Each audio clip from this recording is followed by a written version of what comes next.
السلام علیکم ورحمۃ اللہ۔ یہ کویشچن نمبر 30 ہے۔ رسول اللہ صلی اللہ علیہ وسلم اپنے ہر نماز میں کس فتنہ سے پناہ مانگا کرتے تھے؟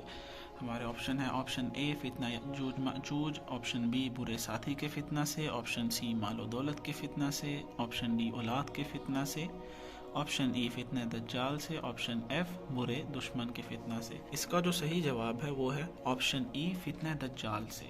یہ میرے پاس نماز نبوی ہے،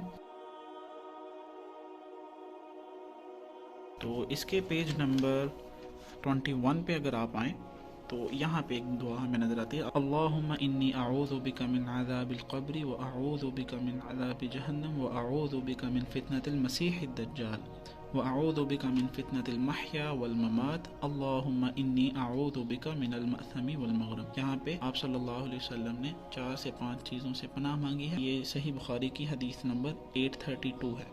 اس وقت میں اسلام 360 کے ایپ پر ہوں۔ یہاں پر حدیث کے آپشن پر ٹچ کریں گے، سرچ ان حدیث بک پر ٹچ کریں گے، حدیث کی بک سلیکٹ کریں گے، حدیث نمبر پر آئیں گے۔ اب یہاں پہ ہم اپنا حوالہ نمبر ٹائپ کر کے سرچ کر دیں گے۔ جیسا کہ آپ دیکھ سکتے ہیں ہمارے سامنے حدیث مبارکہ آ چکی ہے۔ آپ اس طرح سے کسی بھی حدیث مبارکہ کے نمبر کو لکھ کر سرچ کر سکتے ہیں۔